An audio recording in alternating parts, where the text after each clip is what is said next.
कथा का रसा स्वादन आप लोग कर रहे हैं। अभी कृष्ण भगवान बाल लीलाएं आप सुन रहे हैं। भगवान का विवाह भी हो गया है, बच्चे भी हो गए हैं, सब कुछ हो गया है, लेकिन भगवान हर समय किसी न किसी रूप में इस पृथ्वी पर आते हैं। भगवान की दिव्य चेतना का अवतरण इस धराधाम पर होता है और इस पृथ्वी को बचाने का उन्होंने संकल्प लिया है कि जब जब इस धरती पे पाप और अत्याचार बढ़ जाएंगे तो मैं उस समय के अनुसार अवतार लूंगा और इस पृथ्वी को विनाश होने से बचाऊंगा।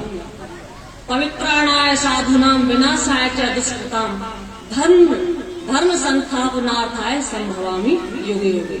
मतलब मैं साधु सज्जनों की रक्षा करूंगा, दुष्टों का संहार करूंगा और पृथ्वी को विनाश से बचाऊंगा। भगवान राम ने भी जब हड्डियों का ढेर देखा तो उन्होंने संकल्प किया कि निश्चयहीन करूंगा भुजगाय प्रण की। तो उन्होंने भी यही संकल्प लिया था कि मैं निशाचरों को इस पृथ्वी से नष्ट कर दूंगा और धर्म की स्थापना करूंगा। परम पूज्य गुरुदेव पंडित श्री राम शर्मा आचार्य जी, इन्होंने भी कहा कि मैं मनुष्य मात्र में देवत्व का उदय और पृथ्वी पर स्वर्ग का अवतरण करके रहूंगा। ये उनका संकल्प है और इसी संकल्प को लेकर गायत्री परिवार, समस्त गायत्री परिवार, अखिल विश्व गायत्री परिवार आगे बढ़ता जा रहा है और जन जागृति के लिए जगह जगह कार्यक्रमों के माध्यम से इस चेतना को फैला रहे हैं। आइए इसी संदर्भ में एक छोटा सा भजन।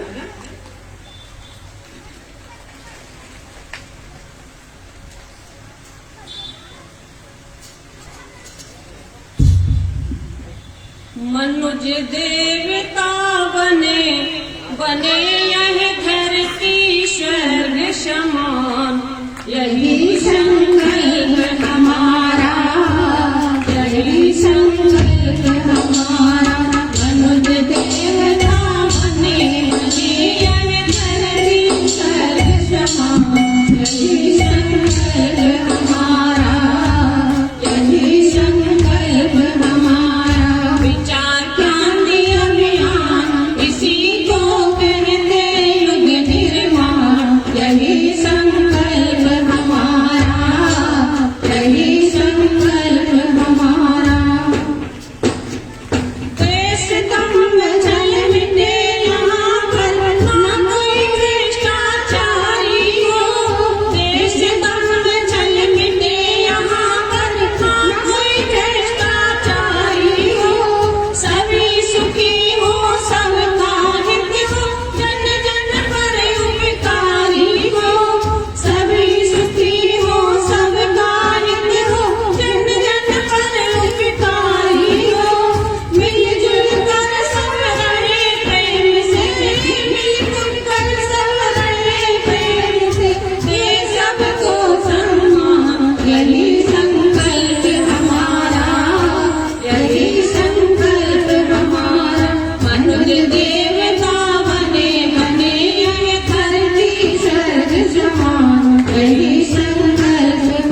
बहुत जल्दी से, 5 मिनट से ज्यादा नहीं देंगे अब आपको।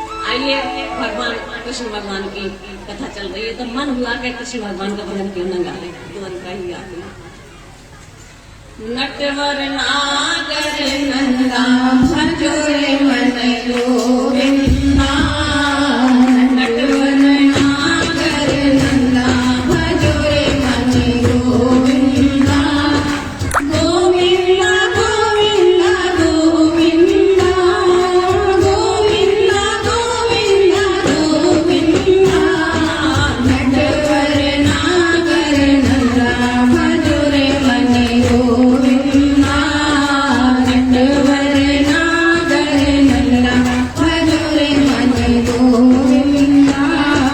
करो नाम जप रोज प्रेम से, करो नाम जप रोज प्रेम से, मन को धोने नैन से, मन को धोने नैन से, कट जाएगा फंदा भजो रे मन गोविंदा, कट जाएगा फंदा भजो रे मन गोविंदा, गोविंदा गोविंदा गोविंदा, गोविंदा गोविंदा गोविंदा, नटवर नागर नंदा भजो रे मन गोविंदा।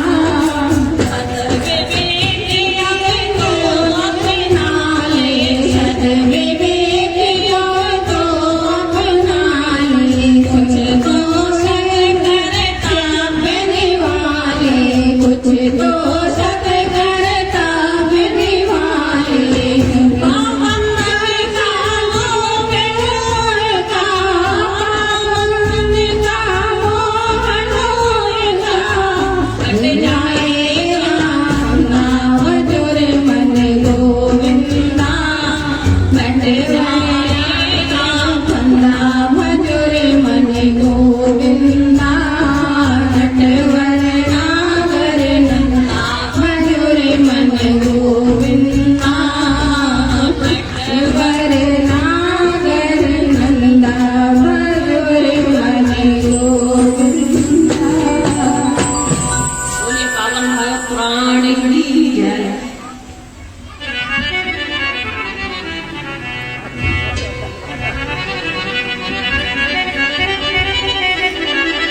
बहुत सुंदर गायत्री परिवार गुना की ओर से आप सबके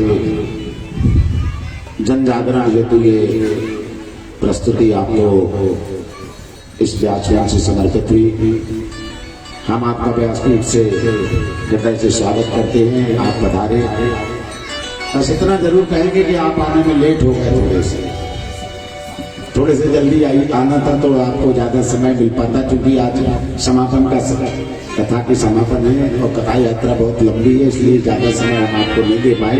आने वाले भविष्य में भी 8 तारीख से कथा है, आप आइएगा।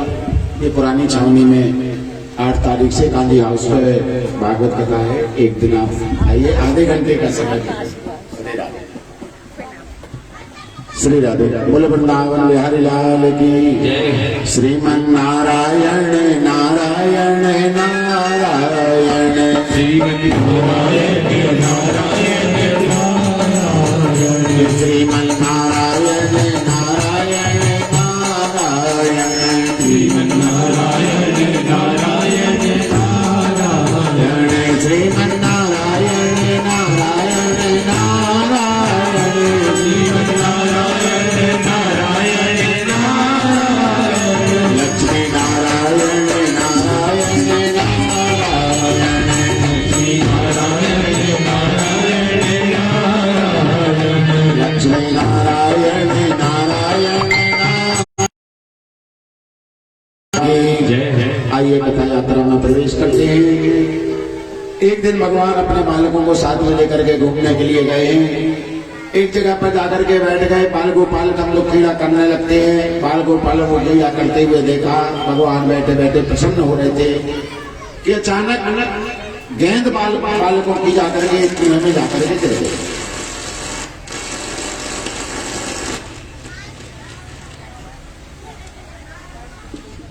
जैसे ही ये गेंद कुएं में जाकर के गिरी,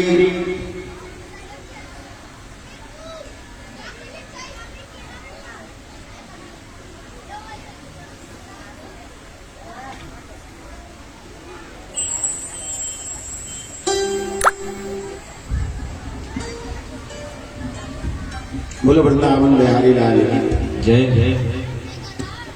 वो हमें एक कहावत याद आ गई, थोड़ी सी क्षमा करना।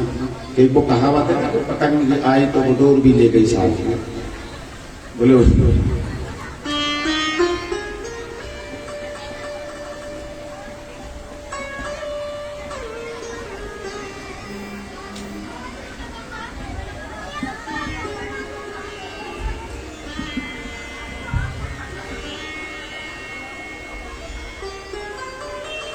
तो बालक का लोग क्रीड़ा कर रहे हैं, गेंद जाकर के कुएं में गिरी, बच्चे चिल्लाए, दादा दादा देखो जरा ये गेंद। झांक करके देखा तो उस कुएं में एक बहुत बड़ा करकटा पड़ा हुआ है।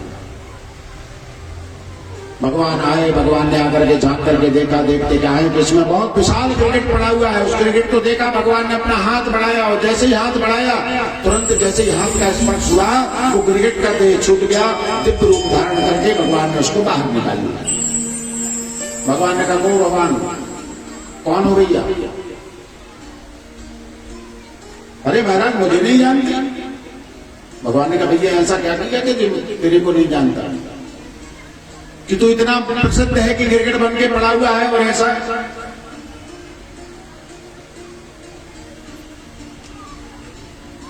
परिचय दो जरा, अपना कौन हो?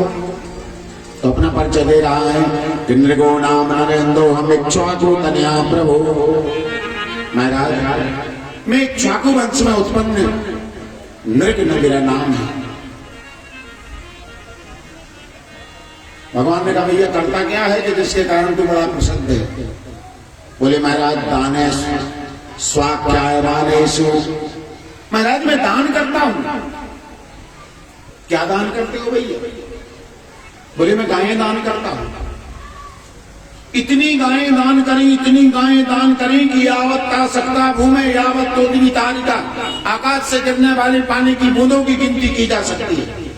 धरती में कितने धूल के कण हैं इनकी गिनती की जा सकती है, परंतु राजा नृग ने कितनी गायों का दान किया इसकी गिनती नहीं की जा सकती। भगवान खिलखिला करके हंस पड़े, वाह भैया इतनी गायों का दान किया फिर भी करकेटा बन करके पड़े हुए, गिरगिट बन करके पड़े हुए, बताओ क्या बात? 200 होगा तुम्हारी गायों के दान में, तब तो ये योनि तुम्हें मिली। बोले नहीं मैं।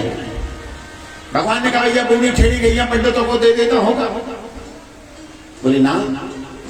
बोले पैसुनी तरणे से रूपा गौत पन्ना कपला है मिश्रंगई। पैसुनी दूध देने वाली गायों का हमने दान किया, और ऐसी भी नहीं कि जो बूढ़ी ठेड़ी हो या 150 ग्राम दूध देती है ना, पर्याप्त दूध देने वाली गायों। बूढ़ी ठेड़ी भी नहीं, तरुणी जवान जिसने पहली बार बछड़े को जन्म दिया। तो लाते मारने वाली? बोले नहीं। गुलूत बन्ना कपला है शाम। तो भगवान ने कहा, 2 नंबर के पैसे से खरीद करके गायें ब्राह्मण को दे देता हूं। बोले न्यायार्जिता, न्याय से अर्जित धन से, ईमानदारी के धन से गायें खरीद करके मैंने ब्राह्मणों को दान दिया। और गाय देने का जो विधान है उस विधान से मैंने गाय दी। किसी को अगर गाय दी जाए तो उसके लिए बढ़िया उसके शरीर के ऊपर अंबर पड़ी होना चाहिए, स्वर्ण, उसके सींगों में स्वर्ण मड़ा हुआ होना चाहिए, पैरों में खुरों में उसकी चांदी लगी होना चाहिए, अंबर झूल उसके गले में होना चाहिए। महाराज मैंने पूर्ण श्रृंगार करके, तो भैया करकेटा बन के गाय को।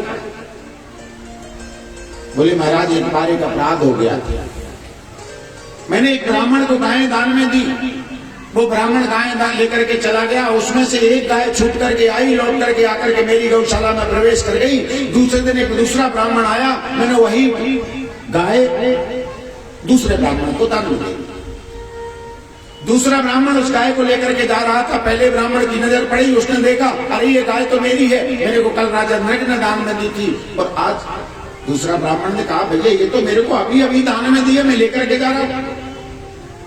दोनों ब्राह्मणों में आपस में विवाद होने लगता है, और विवाद इतना बढ़ गया कि दोनों मानने को तैयार नहीं। राजा नृग के पास जब बात पहुंची, राजा नृग ने बहुत समझाया कि महाराज एक गाय के बदले में हम अपना राजपाट भी आपको देते हैं, तब भी ब्राह्मण नहीं माने, और ब्राह्मण नाराज होकर के चले गए। और इतने से परिणाम के कारण आज मेरे को करकेटा बनना पड़ा। एक वस्तु का 2 बार दान करने के कारण मेरे को करकेटा बनना पड़ा।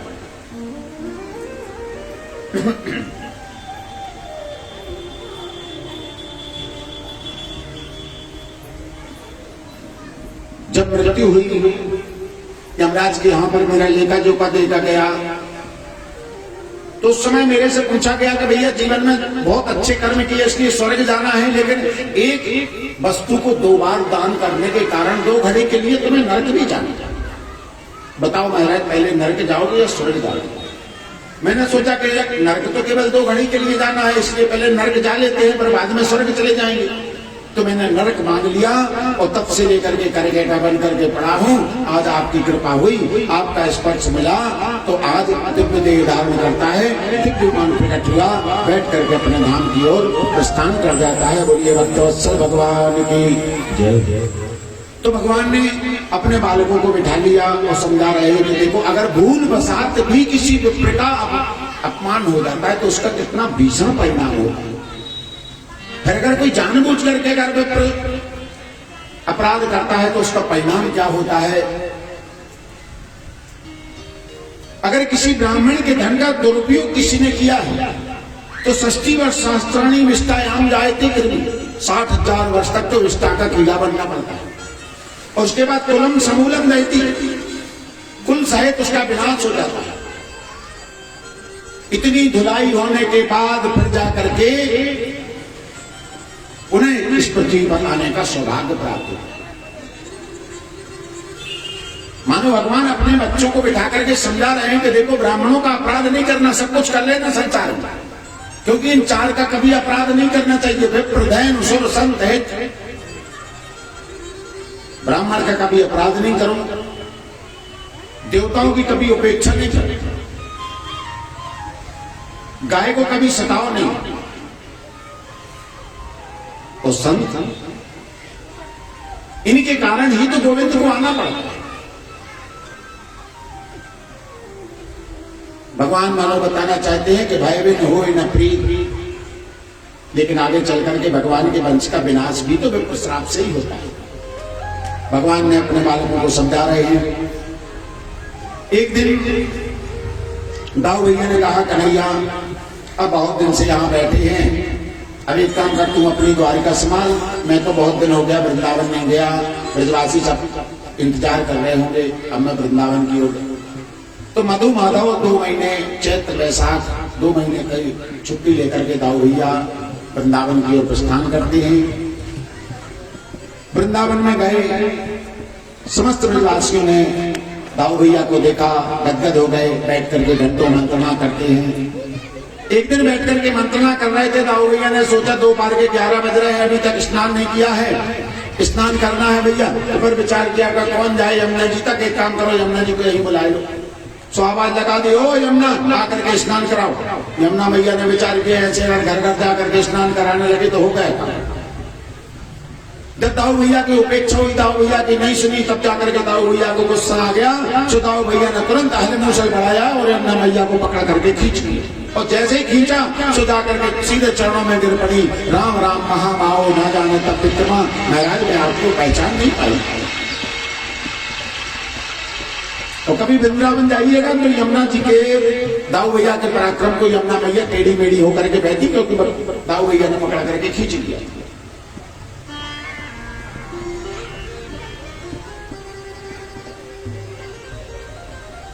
ब्रजवासियों को बड़ा आनंद होता है।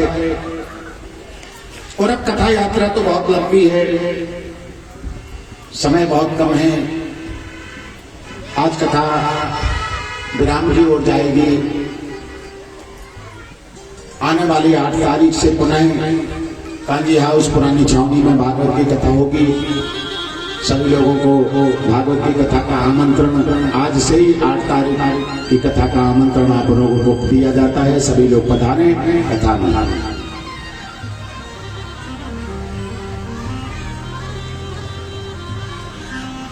ये कथा भगवान बांके बिहारी जी की परम कृपा और टेकरी सरकार, बालाजी सरकार की परम इच्छा से इस कथा का आयोजन होता है।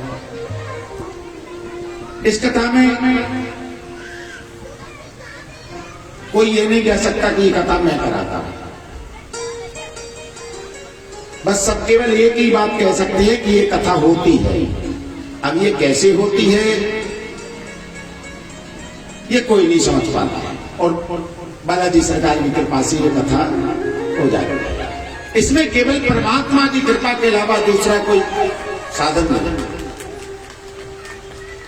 और इस कथा में नित्य नई व्यवस्थाएं ठाकुर जी प्रदान करते हैं। जब मैं पहले आया तो हमारी ये मंडली जो है गंगा, भगवती, गुड्डी और अब नाम नहीं बोले जाए, एक तो नाम बोल दो तो बुराई हो जाती है और नाम ना बोलो तो बुराई हो जाती है। मयूर बोलो नाम नहीं बोलो, बोलो नाम नहीं बोलो। तो हमारी ये जो महिला मंडल की समिति है, इनका एक भाव रहता है कथा तो हो लेकिन कथा बहुत अच्छी उस तक पर पहुंचना। बहुत लंबे समय से एक बात चल रही थी कि भाई हमारी कथा का एक आध बार ऐसा विशाल भंडारा हो जाए, विशाल। तो इस बार भगवान ने ऐसा संयोग बना दिया, ऐसा संयोग बनाया इस बार बड़ा विशाल भंडारे का आयोजन कल सुबह हवन का कब का रखा है? कल का है। कल सुबह से हवन होगा और दोपहर में हमारे महिला मंडल और पिंकू शर्मा जो रानी साहिबा की कल पुण्यतिथि है, मतलब आपके यहाँ के जो मतलब राजा साहब हैं दिग्विजय सिंह जी, उनकी महारानी की पुण्यतिथि पर उन्होंने भंडारे के आयोजन में कि भागवत कथा चल रही है, इससे अच्छा पुण्य का और सौभाग्य का काम कैसे हो सकता है कि भागवत कथा में उनकी स्मृति में भंडारे का काम रखा जाए। उन्होंने आकर कहा, हमारी माता बहनों ने अपनी स्वीकृति प्रदान करी। तो कल 12 बजे तक हवन चलेगा और हवन के तुरंत बाद यहाँ पर भंडारे का आयोजन सुबह से ही प्रारंभ होगा। सभी लोग आमंत्रित हैं, आप भी आए, पड़ोसियों को भी लाएं, मित्रों को भी लाएं और अपने आजू बाजू में बुलौआ दे करके आकर के भगवान का ये महाप्रसाद जो है, ये महाप्रसाद, क्योंकि ये महाप्रसाद हर व्यक्ति को नसीब नहीं होता है। ये उसी को प्राप्त हो सकता है जिसके भाग्य में होगा, वरना भाग्य में होगा तो कहीं से खींच करके चला आएगा, वरना तो यहीं बैठे बैठे नहीं पा पाता है।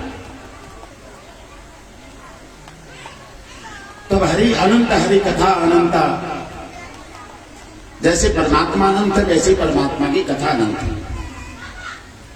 एक भजन का आनंद ले लें फिर आगे चलते हैं। चलिए एक भजन हो जाए। नचो नचना, चलो चलो।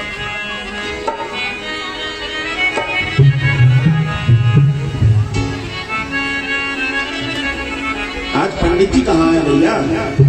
तो मैंने बांध लिया, मैंने बांध लिया, मैंने बांध लिया प्रेम वाला कंगना, मैंने बांध लिया प्रेम वाला कंगना। आओ आओ हरि आओ अंगना, आओ आओ हरि आओ अंगना। मैंने बांध लिया, मैंने बांध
बाप करना तो छोड़ दे, मेरा वाले बाप छोड़ दे।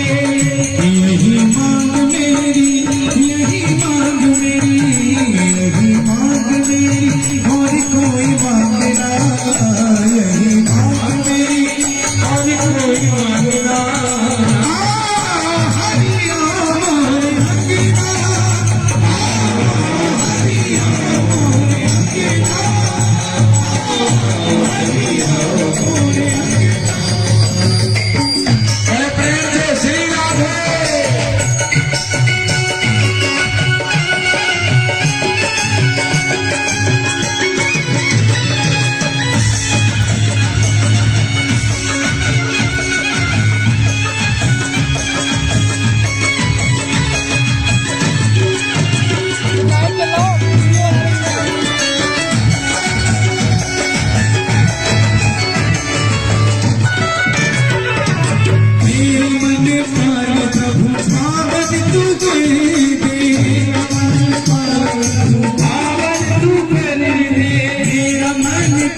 प्रभु पावन तू कर दे, मेरा मन पानी पावन तू कर दे। मेरा तेरा मेरा प्रेम, मेरा तेरा तेरा मेरा नाता जुड़े दे, मेरा मेरा मेरा तेरा नाता जुड़े दे। यही मांग मेरी, यही मांग मेरी, यही मांग मेरी, यही मांग मेरी, यही मांग मेरी, और कोई मांगता, यही मांग मेरी, और कोई मांगता। हरिया मोरे हकीरा, हरिया मोरे हकीरा।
बिहारी लाल की जय जय श्री राम। तो इस कथा का आयोजन लगातार 22 वर्षों से आप सबकी छोटी छोटी बूंदों के द्वारा इस कथा का आयोजन किया जाता है। हमारे महिला मंडल के जो सदस्य हैं, जिन्होंने अपनी राशि जमा की है ठीक है, जिन्होंने नहीं की है वो आज वो नरेश भैया के पास में अपनी राशि जमा कर दें। और जो भी इस कथा में जुड़ना चाहते हैं, जो सदस्य बनना चाहते हैं, वो भी अपनी सदस्यता इसमें नरेश भैया के पास में दिखा सकते हैं, क्योंकि ये कथा जो है ये आप सबके प्रबल भाव के द्वारा इस कथा का आयोजन किया जाता है। और लगातार 22 वर्ष होने के लिए आ गए हैं। आज बांके बिहारी लाल जी की इतनी बड़ी महती कृपा है कि ऐसा शायद ही विश्व में, अरे लोग गुनाह की बात करें या सब बाहर की बात करें, मैं तो कहता हूँ विश्व की बात कर रहा हूँ मैं, कि ऐसा शायद ही कोई दूसरा स्थान होगा कि जहाँ पर एक स्थान पर एक आचार्य के द्वारा और एक ही मंडल के द्वारा लगातार 22 साल कथा करते करते कथाएं बहुत हो सकती हैं। या तो वक्ता बदल जाएगा, या कराने वाला बदल जाएगा, कुछ ना कुछ परिवर्तन हो जाएगा, लेकिन यहाँ पर ठाकुर जी की ऐसी कृपा है कि एक ही मंडल और एक ही वक्ता लगातार 22 साल और एक ही स्थान भी बदला। बहुत विचार किया था कि इस ग्राउंड में करेंगे, इस ग्राउंड में करेंगे, लेकिन बालाजी सरकार ने कहा कहीं नहीं करेंगे, चलो ये परम सौभाग्य की बात है। और ये श्रेय अगर कहीं किसी को मिल रहा है तो वो गुनावासियों को मिल रहा है, हमारी मातृशक्ति को मिल रहा है, तो जिनके अथक प्रयास और इनके प्रबल भक्ति के द्वारा आज यहाँ पर 22 वर्ष पूर्ण होने को आ गए। बोलिए वृंदावन बिहारी लाल की जय। जोर से बोलो वृंदावन बिहारी लाल की, प्रेम से बोलो वृंदावन बिहारी लाल की। दोनों हाथ उठाकर कहो जय जय श्री। हमारे जो भी माता मैंने अपना सहयोग इसमें देना चाहती हूँ, वो नरेश भैया के पास में अपना नाम लिखा करके और अपने सहयोग राशि, क्योंकि इस कथा की एक और हम विशेषता बताएं आपको कि दुनिया में कार्यक्रम होते हैं, लोग अपने घर में कराते तो वो भी ये चाहते हैं कुछ चंदा बंदा मिल जाता है। यहाँ पर तो किसी प्रकार का चंदा भी नहीं उगाया जाए, न किसी के पास में जाकर के भैया रसीद कटे नहीं, सब माँ के बिहारी की कृपा से अपने आप ठाकुर जी करते हैं और ठाकुर जी कराते हैं। वो बैठी हमारी अम्मा मालती भाई आंगनवाड़ी वाली, जय हो। सब कितने प्रबल भाव हैं माताओं के। मैं इनकी बच्ची को प्रणाम करता हूँ इस व्यासपीठ से और भगवान से प्रार्थना करता हूँ कि सदैव इनके मन में इसी प्रकार से ये भक्ति की ज्योति जलती रहे और निरंतर आप लोगों के लिए ये भागवत कथा शरीर कोई भी हो सकता है, लेकिन आपको ये गुणानुवाद सुनने का अवसर मिलता रहे। बोलो वृंदावन बिहारी लाल की जय। जो से बोलो वृंदावन बिहारी लाल की। तो सुखदेव जी महाराज कहते हैं कि राजन हरि अनंत, हरि कथा अनंत। जिस प्रकार से परमात्मा अनंत है, भैया थोड़ा सा हमारे जो दुकानदार नाराज हो जाएंगे कि हमारे लिए कुछ कहा ही नहीं। हमारे जो बालाजी प्रांगण में हमारे जो दुकानदार भाई हैं और यहाँ पर जो छोटे छोटे गुड्डी वाले हैं, ये सब मोहल्ले वाले हैं, सब अपना अपना थोड़ा थोड़ा सहयोग बूंद बूंद करके इस कथा का आयोजन में अपना सहयोग प्रदान करते हैं। हम व्यासपीठ से सभी का आभार व्यक्त करते हैं। आइए कुछ क्षण की इस कथा से घंटे 2 घंटे की कथा से और आज कथा विराम लेगी। कल सुबह कथा का हवन होगा, शांति हवनकारी होगा, भंडारा होगा। सभी भंडारे में प्रसादी पाने के लिए जरूर आए। और ऐसी मान्यता है भागवत में भगवान ने स्वयं कहा है कि मैं कभी कथा में 7 दिन में अगर चूक भी जाऊं तो मैं जब महाप्रसादी का वितरण होता है मैं कभी नहीं चूकता। किसी न किसी रूप में भगवान स्वयं आकर के यहाँ पर प्रसाद पाने के लिए आते हैं। आप भी सभी आए और अपने पड़ोसियों को, अपने सहयोगियों को सबको लेकर के आकर के महाप्रसादी को ग्रहण करें। बोलो वृंदावन बिहारी लाल की जय। तो सुखदेव जी महाराज कहते हैं कि राजन हरि अनंत, हरि कथा अनंता। जिस प्रकार से परमात्मा अनंत है उसी प्रकार से उनकी कथा अनंत है। और बताइए, हमने आपको बहुत कथा सुनाई, तुमने जो भी जानना चाहा मैंने बताया। आप बताइए तुम्हारी कोई लालसा है, तुम कुछ जानना चाहते हो। तब सुखदेव जी महाराज ने कहा राजन मैंने बार बार आपने कथा में एक शब्द लिया है कि भगवान दीनबंधु है। लेकिन अभी तक आपने कोई ऐसा चरित्र नहीं सुनाया कि जिससे स्पष्ट होता हो कि भगवान दीनबंधु है। भगवान दीनबंधु हैं कि केवल नाम के दीनबंधु हैं, कि केवल फोटो खिंचवाने को दीनबंधु बन करके खड़े हो जाते। सुखदेव जी महाराज कहते हैं नहीं, ऐसी बात नहीं है, भगवान वास्तव में दीनबंधु है। तो ऐसा कोई चरित्र तो सुना ही नहीं, क्योंकि भगवान तो देवताओं के ऊपर कृपा करते हैं, दुष्टों का विनाश करते हैं। किसी दीनहीन के ऊपर कृपा की है क्या? अरे महलों में जन्म लेते हैं दशरथ जैसे कि यहाँ पर भगवान का प्राकट होता है। अब दीनी यहाँ पर दीनबंधु शब्द कैसे?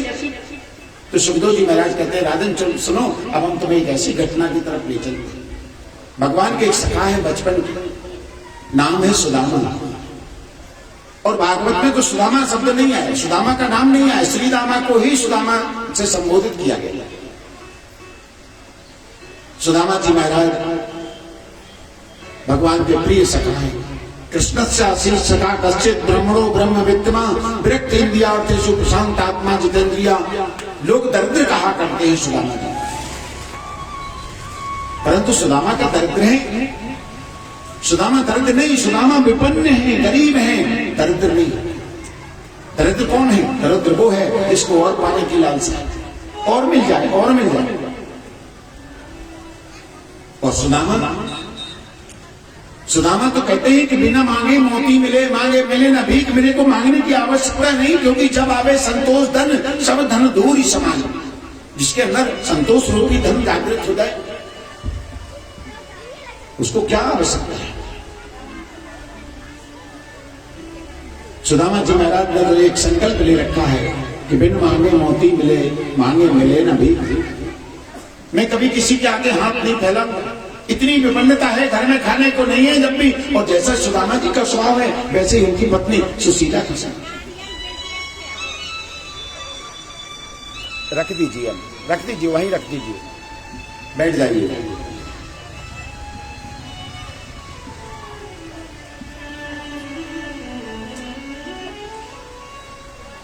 क्या सुना रहे थे?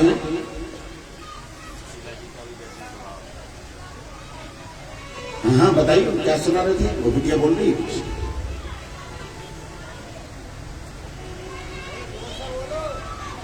बोलो ना जोर से, क्या क्या क्या सुना रहे थे? सुदामा जी की धर्म पत्नी जी की बात है। जैसा स्वभाव सुदामा जी का है वैसे ही उनकी धर्म पत्नी सुशीला। घर में खाने को नहीं होता, पति से कैसे कहें? जानती है कि हमारा पति तो स्वयं जाती हैं, खेतों में चली जाती हैं, जाकर के धान के दाने चुनती हैं, चुन करके लाती हैं, घर में लाकर के उनमें से तंदुल निकालती हैं, निकाल करके तंदुल तैयार करती हैं, बच्चों को खिलाती हैं, बच गया पति को खिलाती हैं, और बच गया तो स्वयं पाती हैं, वरना मान लेती हैं कि मैंने एकादशी का व्रत धारण किया। और ऐसे एकाध दिन नहीं, 15-15 दिन तक एकादशी का व्रत धारण चलता रहता है। और सुदामा जी महाराज जानते हैं कि भगवान बिना मांगे ही सब कुछ प्रदान करते हैं, मांगने की आवश्यकता नहीं। रामायण में घटना आती है कि जो संपत्ति शिव राम नहीं दीन दिए दसमात, सोई संपदा विनीश नहीं सकुच दीन रघुनाथ। भगवान ने सोने की लंका जो रावण को दी, वही लंका जब भगवान विभीषण को दे रहे हैं तो भगवान को संकोच हुआ। और भगवान को संकोच किस बात का? आप लोग 10 रुपए का संकोच नहीं करते, इधर सोने की लंका दे रहे हो, भगवान संकोच तो माना बतलाना चाहते कि अरे बाबरे मैं तुझे अपने पराभक्ति देना चाहता था, परंतु किस तुच्छ राज्य को स्वीकार कर रहा है। और भक्त जो होता है वो हमेशा भगवान से यही मांगता है। भक्त तो कहता है भगवान के पास में जाकर के कि मैं अगर मांगू तुझे पर तू ना देना कुछ मुझे। गोविंद संसार के चक्कर में माया के बंधन में बंध करके पैदा हुए हैं। अगर मैं तुम्हारे दरवाजे में जाकर के झोली फैला करके खड़ा हो जाऊं कि गोविंद हमारा अमुक काम हो जाए, अमुक पूजा से, अमुक कार्य से, तो महाराज मेरे को मैं अगर मांगू तुझे पर तू ना देना कुछ, मुझे मना कर दे। क्यों? वरना आशिक नहीं मजदूर बन जाऊंगा। आपने यज्ञ किया, हवन किया, जप किया, पूजन किया, उसके बदले में अगर आपने कुछ मांग लिया तो वैसे ही हुआ ना कि जैसे आपके घर में कोई काम वाला व्यक्ति आया, काम करता है दिन भर, शाम को खड़ा हो जाता है, हमारा पारिश्रमिक। तो मजदूर कितनी भी अच्छा काम क्यों ना करे, उसको मजदूरी से ज्यादा कुछ मिलता नहीं है। उसी प्रकार से भगवान को अगर हमने पूजन किया, पाठ किया, यज्ञ किया, कथा कराई, कुछ भी, और बदले में मांग लिया कि हमारा काम, तो भगवान जानते हैं कि भैया बाबर 4 आने की अगरबत्ती जला रहा है और 40,000 की गाड़ी मांग रहा है, तो भगवान ही अपना हाथ ऐसा उठा देते। और मांगने के कारण व्यक्ति तो ठीक, परमात्मा को भी छोटा होना पड़ा। बोले कहां देख लिया कि भगवान को छोटा होना पड़ा? बोले तिसने दिए शक्ति ऐसा अन्य शिकागति तो लोक व्याप्त यद्रूपम तत्व है वामना कृतम। जब भगवान वामन बनकर के बलि के दरवाजे में गए हैं भीख मांगने के लिए, तो जो विराट रूप जिसने सारी लोगी को 2 पग में ही समेट लिया, व्यक्ति तो ठीक है, परमात्मा को भी छोटा होना है। क्योंकि व्यक्ति सोचता जरूर है, दौड़ता जरूर है, मैं पालूंगा, लेकिन बगैर भाग्य के परमात्मा कभी किसी को कुछ प्राप्त नहीं होता। जो भाग्य में होता है बिना मांगे मिल जाता है। और सुखदेव जी महाराज, सुदामा जी महाराज कि जब आवे संतोष धन सब धन धूरी समान, हर प्रकार से संतोष है। एक दिन साधु संतों की कुछ मंडली आ गई। साधु संतों की मंडली आई, सुदामा जी महाराज तो घर में थे ना। मंडली अंदर गई, आकर के देखा सुशीला बैठी हुई। पूछ लिया सुदामा, आज तुम्हें इतनी विपन्नता को भोग रही, तुम्हें मालूम है कि तुम्हारे पति के बचपन के सखा आज द्वारका के राजा बनकर के बैठे हैं? सुशीला ने कहा मुझे नहीं मालूम, आज तक मेरे को पता ही नहीं। अपने पतिदेव से कहो कि अपने मित्र के पास चले जाएं, कुछ ना कुछ। साधु संतों की मंडली तो चली गई। जैसे ही यहाँ पर सुदामा जी लौट करके आए, सुदामा जी ने आकर के देखा, सुशीला ने निवेदन कर लिया, महाराज मैंने सुना है कि आपके बचपन के सखा, आपके बचपन के मित्र, आप द्वारका के राजा हैं। महाराज एक काम करिएगा, जरा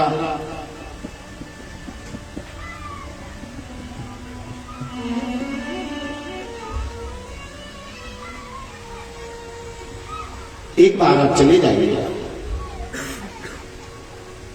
आपको कभी मिलने की इच्छा नहीं होती कि हमारे मित्र से हम मिले? सुदामा जी महाराज ने कहा जब भी मिलने की इच्छा होती है मैं नेत्र बंद करता हूँ, मेरा मित्र मेरे नैनों में आ जाता है, हम दोनों के बीच में वार्तालाप हो जाती है, एक दूसरे से संपर्क होता है, वो छोड़ करके चला जाता है। सुशीला ने कहा महाराज आप तो नेत्र बंद करके दर्शन कर लेते हैं, मैं तो आपकी अर्धांगिनी हूं, मेरे को दर्शन करने का कब सौभाग्य मिलेगा? जब आप जाकर के उनको दर्शन करेंगे तब मेरे को उनके दर्शनों का सौभाग्य मिलेगा। आप जाइएगा। सुदामा जी महाराज कहते हैं अयम ही परमो लाभो, ये तो हमें परम सौभाग्य की बात है, आज गोविंद के चरणों में जाने का सौभाग्य प्राप्त हुआ। मगर देवी मैं जाऊं तो जाऊं कैसे? कुछ स्थान ऐसे होते हैं जहां पर खाली हाथ नहीं जाना चाहिए। गुरु के दरबार में खाली हाथ नहीं जाना चाहिए। भगवान के मंदिर में कभी खाली हाथ नहीं जाना चाहिए। राजा के यहां पर कभी खाली हाथ नहीं जाना चाहिए। कुछ ना कुछ हाथ में, पत्रम पुष्पम फलम तोयम यो में भक्ता प्रक्षति, कुछ ना कुछ अपने हाथ में लेकर के जाओ। वो तुम्हें मालूम है कि वो तो हमारा बचपन का सखा भी है और आज द्वारका का राजा भी है, और मैं खाली हाथ कैसे चला? सुशीला ने कहा एक काम करो, आप जाने की तैयारी करो, हम कुछ व्यवस्था कर। विचारनीय बात यह है कि आज जिसका मित्र बचपन का सखा साक्षात नारायण है, इस चराचर जगत का पालन करने वाला जिसका मित्र हो, और आज वो इतनी विपन्नता में जीवन जी रहा है, कारण क्या है? तो एक बार सुदामा जी और कृष्ण भगवान दोनों जब बचपन में गुरुकुल में विद्या अध्ययन कर रहे थे, तो एक दिन समझाई लेने के लिए जंगल में भेजा हुआ था, चिवड़े रख दिए थे गुरु माता ने। बरसात होने लगी, दोनों मित्र चढ़ गए, अलग अलग वृक्ष के ऊपर चढ़ गए। सुदामा जी महाराज ने भगवान के हिस्से के चिवड़ों को भी पा लिया। जैसे ही बरसात शांत हुई, भगवान ने कहा भैया मुझे तो भूख लग रही। गुरु माता ने चिवड़े रखे थे, बोले कहाँ है? वो तो मैंने खा लिए। तुम दूसरे के हिस्से को भी खा गए। बस उसी क्षण से गोविंद सुदामा जी महाराज का भाग्य रूठ गया था। और किसी का अगर भाग्य रूठ जाए, फिर लक्ष्मी कितना भी दौड़ क्यों ना लगाए, लक्ष्मी कितना भी प्रयास क्यों ना करे, उसको कुछ प्राप्त नहीं होता। एक बार लक्ष्मी जा रही है, भाग्य सामने से आ रहा है। दोनों में एक दूसरे को देखा। लक्ष्मी सोच रही है कि भाग्य आ रहा है, मैं इससे बड़ी हूं, ये मेरे को प्रणाम करेगा। भाग्य ने देखा कि लक्ष्मी आ रही है, मैं इससे बड़ा हूं, ये मेरे को प्रणाम करेगा। दोनों में से किसी ने किसी को प्रणाम नहीं किया, दोनों निकल गए। बड़ा क्रोध आया लक्ष्मी को, बड़ा अभिमान है, मेरे को प्रणाम नहीं किया। उधर भाग्य के लिए भी बड़ा क्रोध आया, भाग्य ने भी सोचा कि मेरे को प्रणाम नहीं किया, लौट पड़े।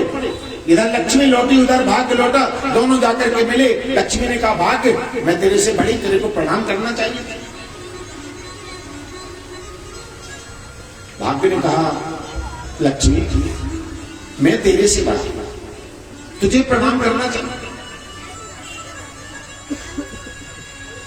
भाग्य ने कहा लक्ष्मी एक काम करते हैं, लोगों से पूछ लेते, जिसको लोग बड़ा कहेंगे, जिसको संसार बड़ा कहेगा, वो ही बड़ा माना जाएगा। ठीक है, एक काम करो, चलते हैं। जंगल में पहुंच गए, एक लकड़हारा दिखाई दे गया। लक्ष्मी ने कहा भाग्य एक काम करो, तुम लकड़हारे से रुक जाओ और मैं लकड़हारे के ऊपर प्रसन्न हो जाती हूं। ठीक, लक्ष्मी प्रसन्न हो गई, लकड़हारे के ऊपर भाग्य रूठ गया। भाग्य वापस चला गया लकड़हारे के पास में। लक्ष्मी गई, लक्ष्मी ने पूछा भैया क्यों आते? भाग्य लकड़हारे ने अपना सारा प्रसंग सुनाया, लकड़ियां काट करके बेच करके परिवार का भरण पोषण करते हैं। लक्ष्मी ने तुरंत दो मोहरें निकाली सोने की, ये ले जाओ लकड़हारे भैया, इनको बेच करके मकान दुकान बना लेना, अब तुम्हें लकड़ियां बेचने की आवश्यकता नहीं पड़ेगी। आज लकड़हारा बड़ा प्रसन्न हुआ, आज मेरे को सोने की मोहरें प्राप्त हो गई। उन मोहरों को लेकर के चला लकड़हारा, जैसे घर की ओर चलने लगा। रास्ते में नदी पड़ती थी, नदी पर ये नित्य क्रिया किया करता था। इसने जाकर के नदी के तट पर दोनों सोने की मोहरों को रखा, नित्य क्रिया करने के लिए चला। इधर गाय आई, गाय ने आकर के मोहरों के ऊपर गोबर कर दिया। लकड़हारा लौट करके आया, चारों तरफ नजर दौड़ाई, लेकिन मोहरें प्राप्त नहीं हुई। वो तो गोबर के नीचे करते हैं। लकड़हारे को लगा शायद कोई आया होगा, उठा करके ले गया होगा। लकड़हारा अपने घर में पहुंचा, पत्नी ने पूछा आज लकड़ियां नहीं लाए? सारा प्रसंग सुना दिया कि कैसे जंगल में आज एक बुढ़िया मिली थी, उसने हमें 2 सोने की मोहरें प्रदान करी। उस सोने की मोहरें पता नहीं कौन ले गया। दूसरा दिन हुआ, लकड़हारा पुनः जंगल में लकड़ियां लेने के लिए चला। इधर लक्ष्मी इंतजार कर रही है। जैसे लक्ष्मी की दृष्टि पड़ी, लक्ष्मी ने पूछा लकड़हारे भैया आज क्या बात है? लकड़हारे ने कहा सारा प्रसंग सुनाया। लक्ष्मी ने कहा कोई बात नहीं। तुरंत 2 लाल निकाले, निकाल करके लकड़हारे को दे दे। लो लकड़हारे भैया इनको ले जाओ, मकान दुकान बना लेना, इनको बेच देना।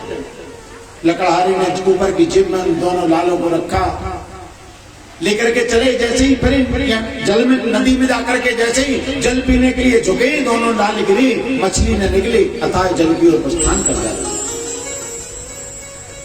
लकड़हारा चिंतित हो जाता। मोहर मिली,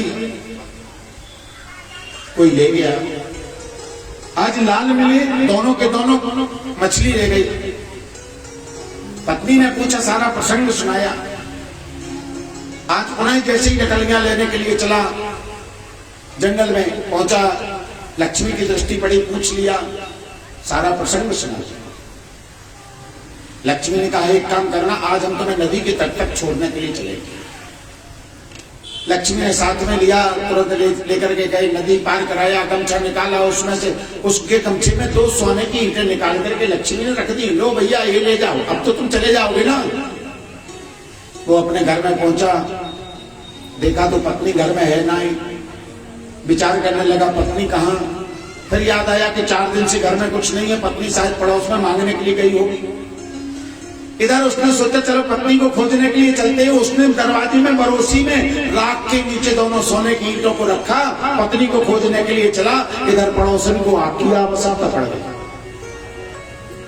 जैसे पड़ोसन ने आकर के देखा तो उसमें आग तो नहीं मिली, परंतु उसमें 2 सोने की ईंटें निकली। तुरंत पड़ोसन ने अपने साड़ी के पल्लू में दबाई, लेकर के चाकर के अपने घर में रखी।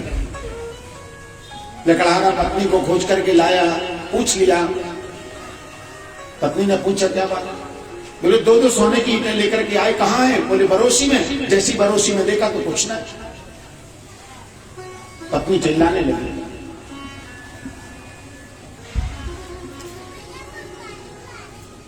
ऐसा कैसे कब तक चलेगा? रोज झूठ बोल देते, कब तक चलाएंगे? कल से एक काम करना, मैं तुम्हारे साथ में चलूंगी, तुम जंगल में लकड़ियां एकत्रित करना, मैं तुम्हारे लिए भोजन की व्यवस्था करूंगी।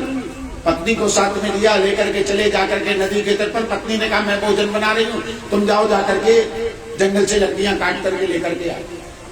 इधर लक्ष्मी और भाग्य का मिलन हो गया।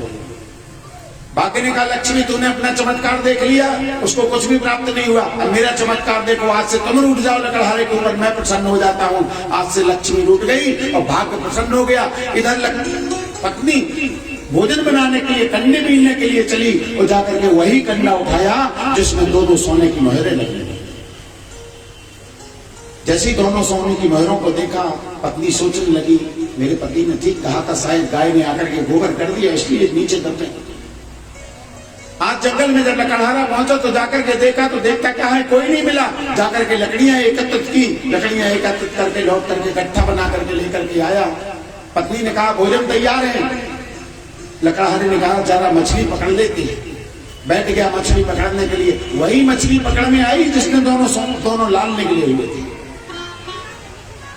लकड़हारा लेकर के चला, जैसे ही घर में जाकर के उस मछली को काटने के लिए बैठा, 2 लाल उसके पेट में से बाहर निकल करके गिरे। चिल्लाने लगा अरे सुनती हो, देखो ये अकेली हजम करना चाह रही थी। ये पड़ोसन ने सुन लिया। पड़ोसन को लगा कि शायद इसने देख लिया कि सोने की ईंटें हमारे पास में है। तुरंत पड़ोसन ने 2 सोने की ईंटें निकाल करके लेकर के आए। लो भैया कोई ले जाता, बरोसी में से मिले गए।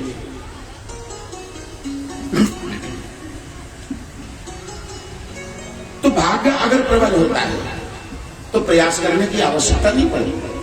और भाग्य अगर उठ जाए तो फिर दुनिया भर के को दिखाई देते हैं। कोई कहता है कि भूत लग गए, कोई कहता है फलाने ने नष्ट कर दिया, कोई कहता है अरे जो जैस करे सो तस फल चाका। जो जैसा करके आया है उसको वैसे ही भोगना पड़ेगा, चाहे कितना भी तुम प्रयास क्यों ना। आज लक्ष्मी ने बहुत प्रयास किया, कुछ नहीं हाथ लगा। और आज सुदामा जी महाराज का भाग्य भी उठा हुआ है। तो लक्ष्मी बार बार प्रयास करती है लेकिन कुछ भी हाथ नहीं लगा।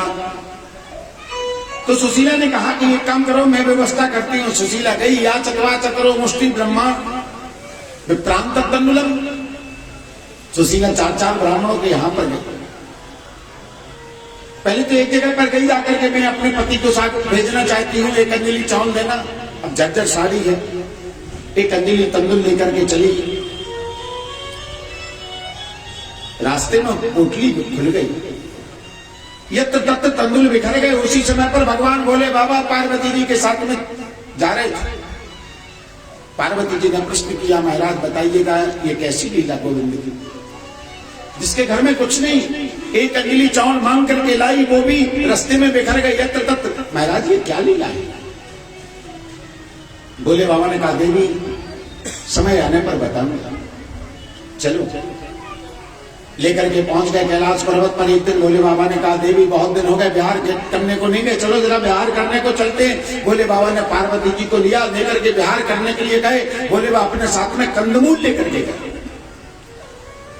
एक जगह पर डेरा जमा दिया, ऐसे स्थान पर डेरा जमाया जहां पर पत्थर नहीं थे, केवल मिट्टी मिट्टी। भोले बाबा ने कहा एक काम करो देवी, जरा कहीं से पत्थर खोज करके लाओ, चूल्हा बनाओ, ये कंदमूल तैयार करो, तब तक भजन कर। पार्वती मैया चली, चारों तरफ नजर दौड़ाई, कहीं पत्थर दिखाई नहीं दिया। चलते चलते एक नगर के पास में पहुंची, एक गांव के पास में पहुंची, दो चबूतरा दिखाई दिए। एक चबूतरा बड़ी अवस्था में था, पार्वती जी ने उसको झाड़ बुहार करके साफ कर दिया। एक चबूतरे का एक हिस्सा टूटा हुआ था, उसी में से दो पत्थर निकाल करके लाई, ला करके चूल्हा तैयार किया, कंदमूल तैयार किया, भोले बाबा को परोस दिया। भोले बाबा ने पूछ लिया देवी चूल्हा कैसे बन गया, कंदमूल तैयार कैसे हो गया?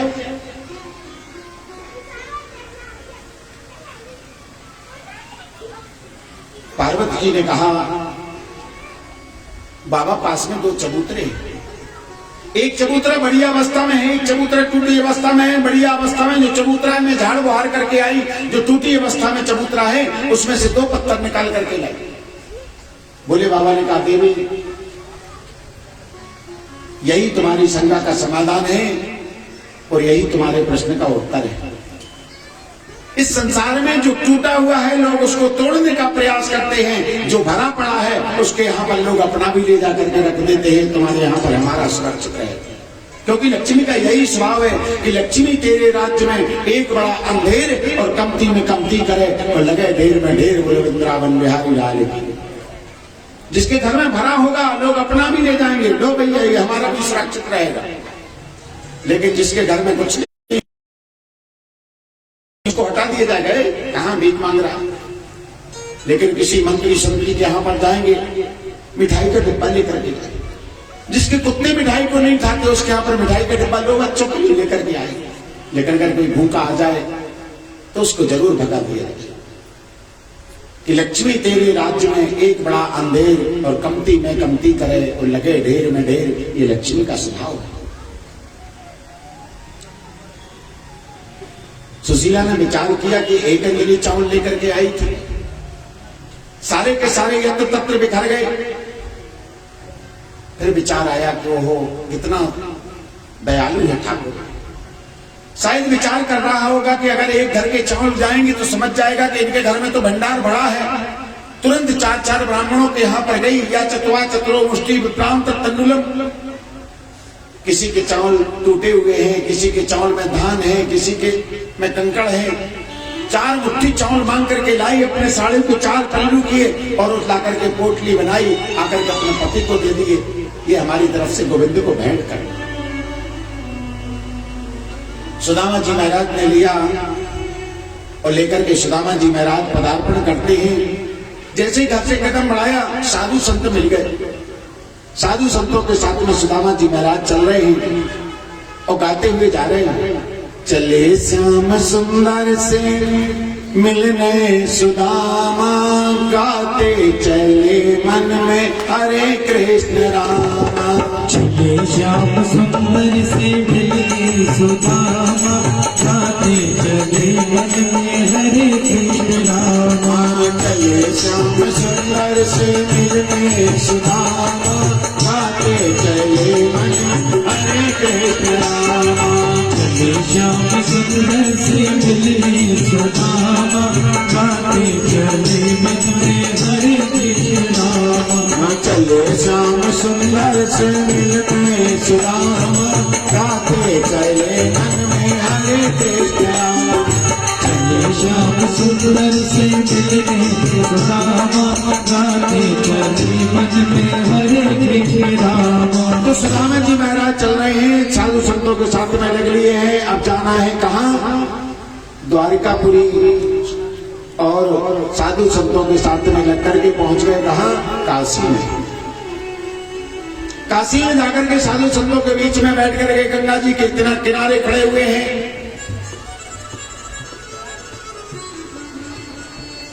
कैसे पार होगा?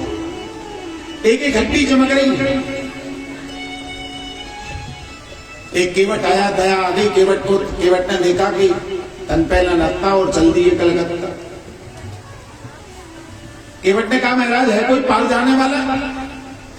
सुदामा जी महाराज ने कहा जाना तो चाहता हूं मगर तू देने लेने को तो कुछ ना है।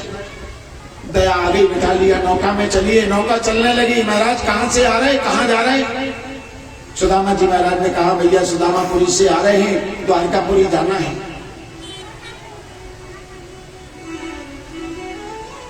कितना समय लग जाएगा? केवट ने कहा भैया महाराज आपकी हालत को देख करके तो ऐसा लगता है कि आप गलत जगह पर तो आ गए। पहली बात तो आपको जहां जाना था आप गलत रास्ते पर आ चुके हैं, और आपकी अवस्था को देख करके तो ऐसा लग रहा है कम से कम 5 महीने का समय आपको पहुंचने में लग जाएंगे। सुदामा जी महाराज ने विचार किया 4 महीने से चलते चलते यहाँ पहुंचे, 5 महीने और लगेंगे तब जाकर के पहुंच पाएंगे। चुप जाकर के जैसे केवट ने उतारा, बैठ गए। भूख लगती है, प्यास लगती है, जिंदगी अब उदास लगती है, कैसे आऊं मैं द्वारका तेरी, क्योंकि आस भी अब निराश लगती है। गोविंद अब नहीं आ पाऊंगा। क्यों?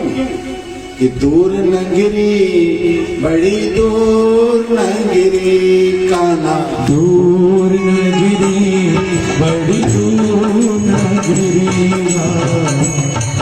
नगरी रे बड़ी दूर नगरी। कैसे आऊं रे कन्हाई, कैसे आऊं रे कन्हाई, मेरी गोकुल नगरी बड़ी दूर नगरी।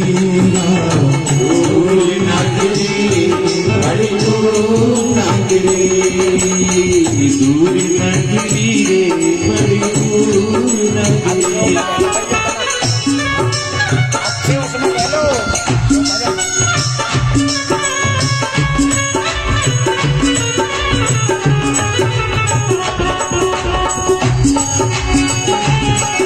बड़े प्रेम से श्री राधे।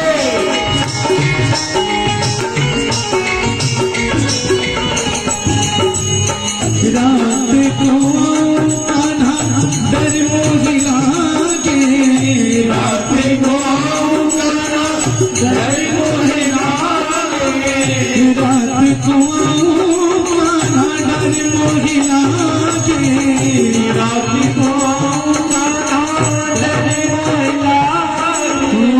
दिन को आऊं तो देखे, दिन को आऊं तो देखे सारी नगरी बड़ी दूर नगरी, दूर नगरी बड़ी दूर नगरी, दूर नगरी रे बड़ी दूर नगरी।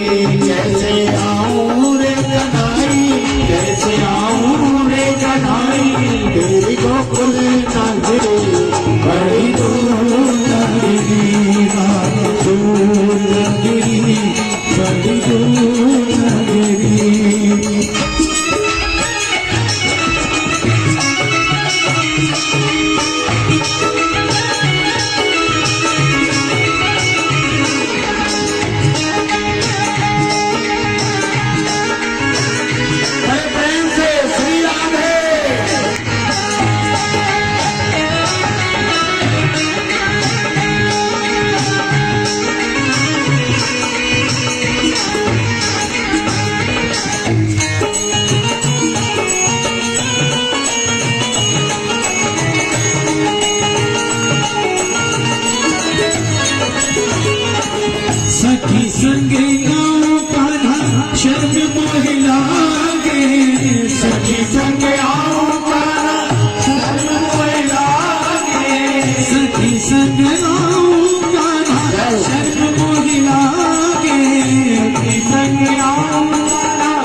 बड़ी दूर नगरी, दूर नगरी बड़ी दूर नगरी, दूर नगरी बड़ी दूर नगरी।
गोविंद अब नहीं पहुंच पाऊंगा क्योंकि भूख लगती है, प्यास लगती है, जिंदगी अब उदास लगती है। कैसे आऊं मैं द्वारका, तेरी आस भी अब निराश लगती है।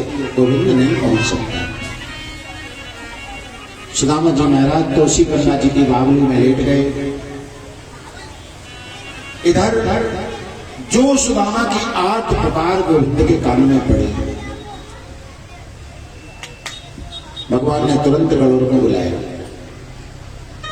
मेरा मित्र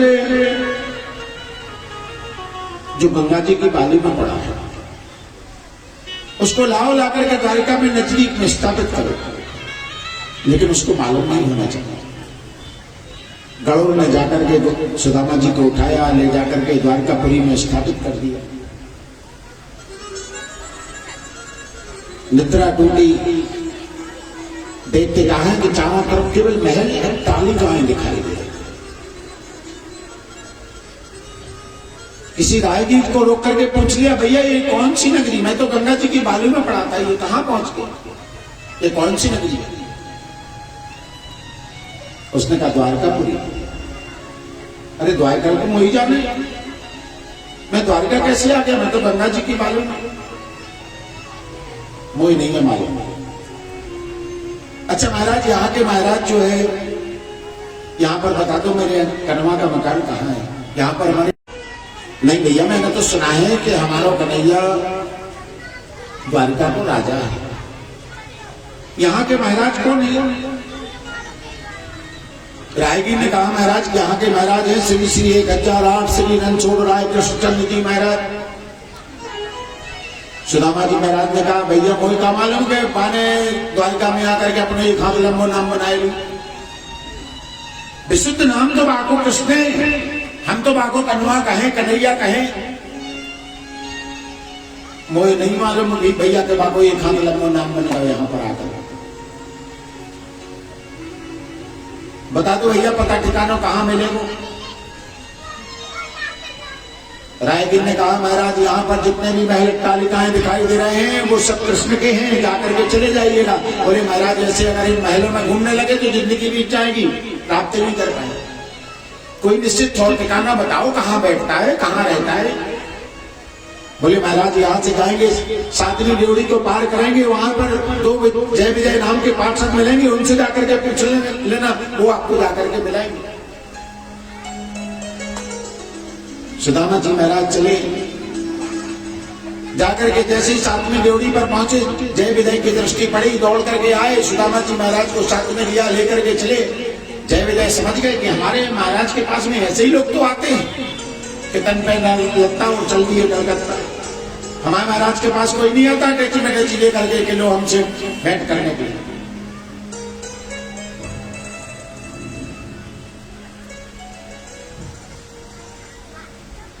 महाराज कहां से आ रहे हैं?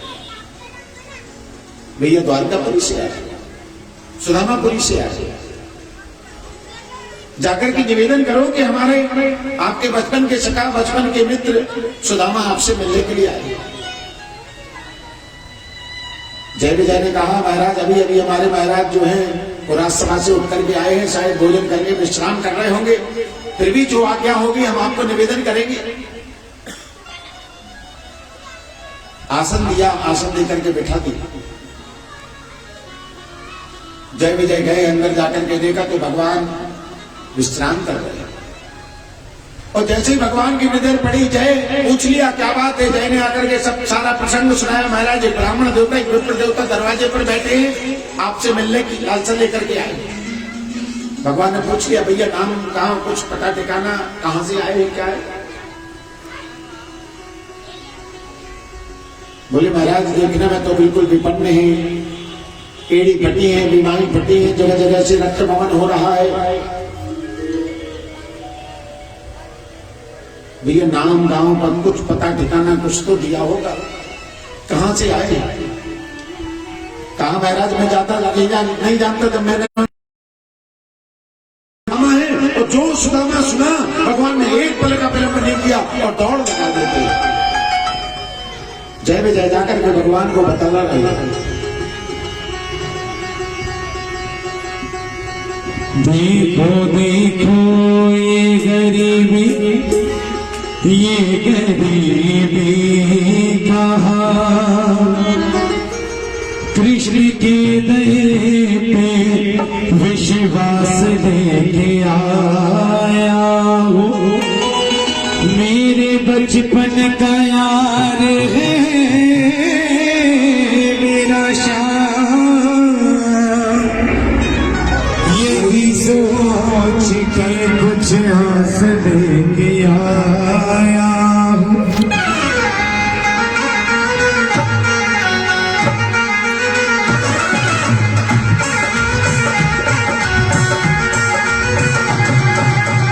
हरे द्वार पालो कन्हैया से कह दो, हरे द्वार पालो रे पालो कन्हैया से कह दो, दिल में सुना गरीब आया, दिल में सुना गरीब आया।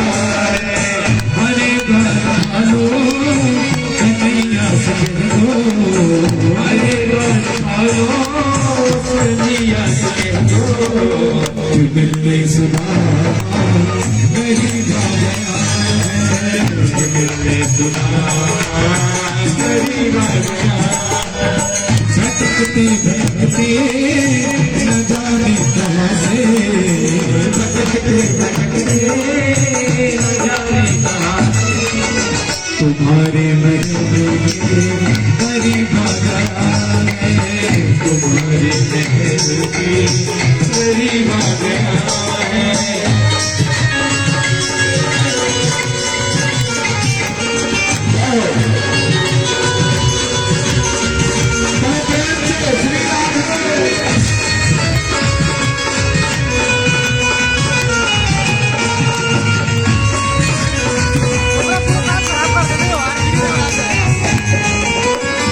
नजर पे पगड़ी न तन पे जामा, नजर पे पगड़ी न तन पे जामा, बता दो कन्हैया को नाम है सुदामा, बता दो कन्हैया को नाम है सुदामा। नजर पे पगड़ी न तन पे जामा, बता दो कन्हैया को नाम है सुदामा। नजर पे न तन पे जामा, बता दो कन्हैया को नाम है सुदामा, बता दो कन्हैया को नाम है सुदामा। एक बार मोहन से जा करके कह दो, खुद के बार मोहन से जा करके कह दो, तुम सखा नसीबा गया, तुम सखा नसीबा गया है। हरे द्वार पालो कन्हैया से कह दो, हरे द्वार पालो कन्हैया से कह दो, इधर पे सुदामा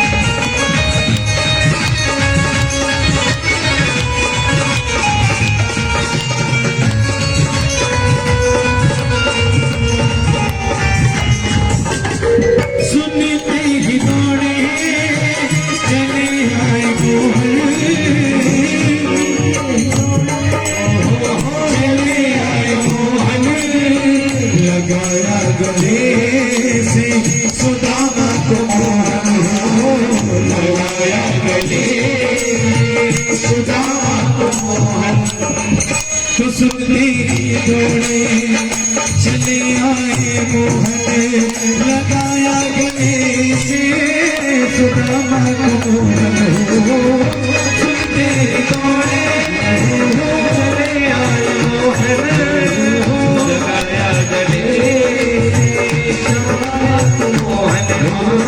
लगाया गले से सुदामा को न घबराओ प्यारे जरा तुम सुदामा न घबराओ प्यारे जरा तुम सुदामा खुशी का समा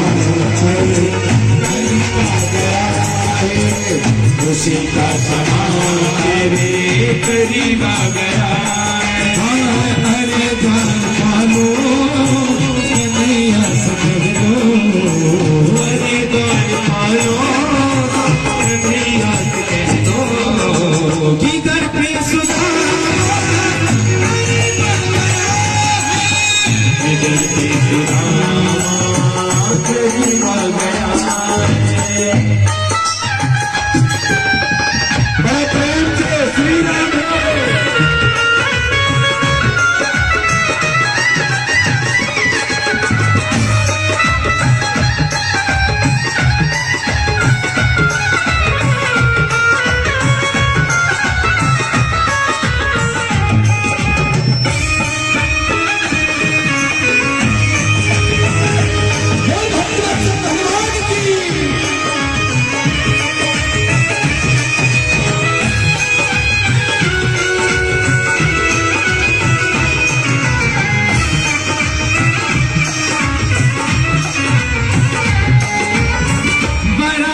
से अपनी सुदामा बिठाए बराबर से अपनी सुदामा बिठाए चरण आंसुओं से श्याम ने धुलाए चरण आंसुओं से श्याम ने धुलाए चरण आंसुओं से श्याम ने धुलाए चरण आंसुओं से बराबर से अपने सुदामा बैठाए चरण आंसुओं से श्याम ने धुलाए बराबर से अपने सुदामा बैठाए चरण आंसुओं से प्रभु ने धुलाए चरण आंसुओं से श्याम ने धुलाए हुआ रुक्मणी को बहुत ही अचंभा हुआ रुक्मणी को बहुत ही अचंभा मान कैसा अजीब कैसा अजीब जैसा अजीब गया है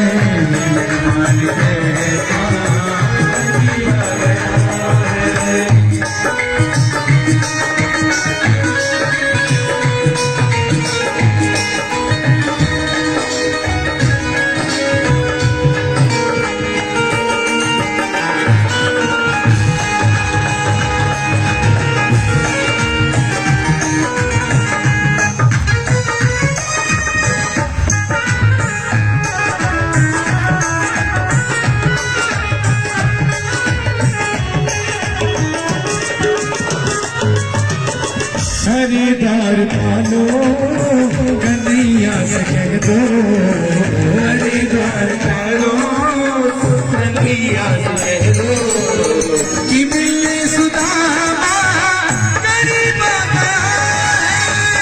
मिले सुदामा मिले सुदामा गरीब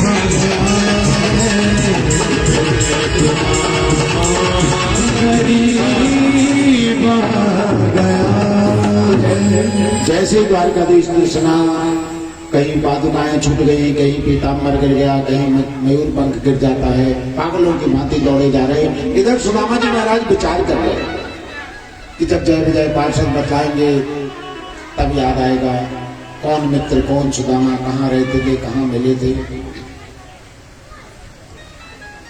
लेकिन सुदामा जी महाराज ने जैसी नजर उठाई, देखते क्या है कि हमारे गोविंद पागलों की भांति दौड़ते चले जाए। दौड़े दौड़े गए, जाकर के भगवान ने सुदामा जी को अपने बाहु पास में लिया। दोनों मित्र बहुत दूर तक अश्रु बिंदु बहाते रहे, एक दूसरे से मिलकर के गले लग करके। भगवान सुदामा जी को लेकर के चले सुधर्मा सभा में। सुधर्मा सभा की दिव्यता भव्यता को देखा, जैसे सुदामा जी ने कभी अपनी जर्जर काया को देखते हैं, कभी सुधर्मा सभा की दिव्यता भव्यता को देखते हैं, लजा जाते हैं। भगवान लेकर के गए अपने दिव्य सिंहासन पर, सुदामा जी महाराज को बिठा दिया। भगवान नीचे बैठ करके अपने पीताम्बर से सुदामा जी महाराज के चरणों को साफ करने लगे। कहीं कांटे लगे हैं, कहीं कंकड़ चुभे हुए हैं, तो सुदामा मानो भगवान बोल पड़ते हैं कि ऐसे बेहाल विवाया न सो पग कंटक जाल लगे पुर जोए, हाय महादुख पायो सका तुम आए ते न किते दिन खोए। तो देख सुदामा के दीन दशा करुणा करके करुणा निधि रोए, और पानी परात को हाथ छुओ नहीं नैन ने के जल सौंप दो। रुक्मणी जी जल का पात्र लेकर के खड़ी है, मेरा गोविंद मेरे से मांगेगा। लेकिन सुदामा जी महाराज की अवस्था को देखकर के भगवान ने अपनी आंखों से अश्रु बिंदु निकाले और सुदामा जी महाराज के पैरों का पाद प्रक्षालन कर देते। रुक्मणी जी सोच रही कि अनेन कृतम पुण्यम अवधूतैन विक्षुणा, ऐसा कौन सा पुण्य किया होगा इन अवधूत में, जहां पर जिस सभा में ब्रह्मादिक देवता आते हैं तो ब्रह्मादिक देवताओं को भी हमारा गोविंद कभी खड़े होकर के प्रणाम नहीं करता। आज यहां पर इन ब्राह्मण के लिए, इन ब्राह्मण देवता के लिए पागलों की भांति दौड़ करके जा रहे।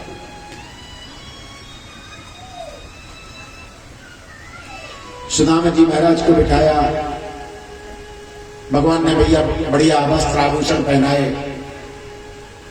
अपने शयन कक्ष में ले गए, जहां पर हाथ शास्त्रदंत का पलंग बिछा हुआ है, जिस पर शुभ्र दूध के फैन की तरह सुकोमल सैया बिछी हुई। सुदामा जी महाराज को लेकर के गए, लिटाया। भगवान ने सोचा क्या करें, तो भगवान सुदामा जी महाराज के चरणों की सेवा करना। सुदामा जी महाराज बार बार अपने हाथ को दबा रहे हैं। भगवान ने पूछ लिया, सुदामा क्या बात है, ये हाथ काहे को बार बार दबा रहे? सुदामा जी महाराज ने कहा, मेरे हाथ की चर्चा नहीं करो, मेरे हाथ में बड़ा दर्द है। भगवान ने कहा, बाबर इतनी लेट से पैर दबा रहा, अगर पहले कहा होता तो हाथ दबा देता। भैया मेरे हाथ को हाथ नहीं लगाना।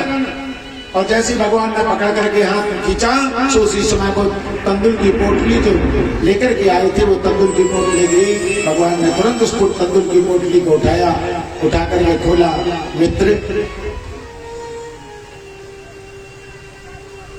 भाभी ने मेरे को कुछ भेजा और तुम छिपा रहे हो। एक बार तुमने छिपाया था, इसका परिणाम आज भी और अभी भी तुम्हारे मन में। सुदामा जी महाराज की आंखों से अश्रु बिंदु झड़ने लगे। मित्र कैसे कहे कि हम इन महलों में हम ये टूटे फूटे तंदूर आपको लेकर के आए। भगवान ने तुरंत पोटली खोली और उसमें एक मुट्ठी चावल उठाया, एक मुट्ठी चावल उठा करके मुख में रखा और संकल्प कर दिया, स्वर्गलोक की सारी संपत्ति पर सुदामा को भेंट करते। दूसरी मुट्ठी चावल उठा करके मुखमंडल में रखा और संकल्प कर दिया कि आज मृत्यु लोक की सारी संपत्ति पर सुदामा को भेंट करते हैं। जैसे ही तीसरी मुट्ठी उठाई, रुक्मणी जी ने हाथ पकड़ लिया। नाम क्या कर रहे हो? तुम्हें मालूम है सुदामा जी का परिवार केवल 4 लोगों का परिवार है। कोई भी बुला लेता है, कोई भी भोजन करा देता है, और हमारा 99 लाख यज्ञवंशियों का परिवार।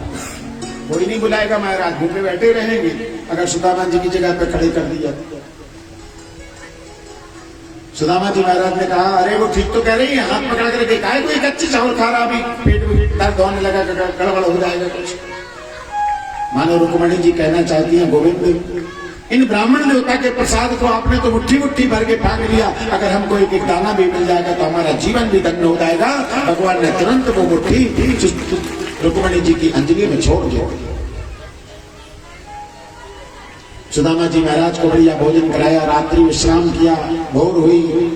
सुदामा जी महाराज ने कहा, कन्हैया घर में ब्राह्मणी अकेली है, अपने राम जाएंगे। भगवान ने कहा, भैया जल्दी करो, अब जाना तो है। दूतों से कहा, भैया इनके वस्त्र पहना दो, ये अपने उतार लो। सुदामा जी महाराज को वही भले पुराने कपड़े पहना करके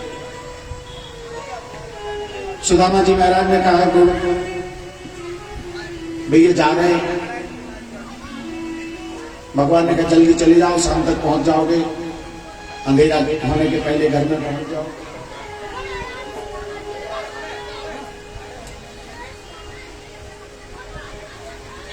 अब सुदामा जी बार बार कह रहे, कन्हैया जा रहे, कन्हैया जा रहे। कन्हैया ने कहा, देरी का है। जैसे ही सुदामा जी ने कहा कि लाला जा रहे, सुदामा जी ने कहा कि एक काम करो, कछु खबर तो ना देनी भाभी ने। भगवान ने कहा, भाभी ने कहा संदेशों भी भेजोगा कि ना है? तो सुदामा जी महाराज कहने लगे कि हाँ। अब सुदामा जी महाराज कह रहे कि तेरी भाभी ने जब मैं आ रहा था तो कह दिया था, कह करके भेजा था कि गोविंद गोविंद एक मास दुई पाख में दो एकादशी होए, और मेरे घर गोपाल जी नित एकादशी होए। वृंदावन बिहारी लाल की। गोविंद एक महीने में 2 बार एकादशी का व्रत तो सभी धारण कर लेते हैं, परंतु हमारे यहाँ पर तो जब भी भोजन की व्यवस्था नहीं होती, मैं मान लेती हूँ कि मैंने आज एकादशी का व्रत किया। तो भगवान ने सुदामा जी को तो कछु ना आएंगे, भाभी को जरूर संदेशा दे दिया कि होनी थी सो हो चुकी, और अब ना ऐसी होए, और भाभी तेरे महल में नित्य द्वादशी होए। बोले वृंदावन बिहारी लाल की। क्योंकि एकादशी का पारायण तंदुल खाकर के ही एकादशी का पारायण किया जाता है। तो भाभी के तंदुलों को पाया, तो कन्हैया ने तुरंत संदेशा दे दिया। अब एकादशी का व्रत नहीं, अब तुम्हारे घर में केवल आनंद ही आनंद वर्षे। सुदामा जी महाराज ने कहा, कन्हैया जा रहे। अब कन्हैया ने कहा, और कछु कहनो भैया, तो कछु संदेशो नहीं देना। कन्हैया ने कहा, एक काम करना, हमारी तरफ से भाभी को राम राम कह देना। सुदामा जी ने सोचा, वो तो हम वैसे ही कह देंगे।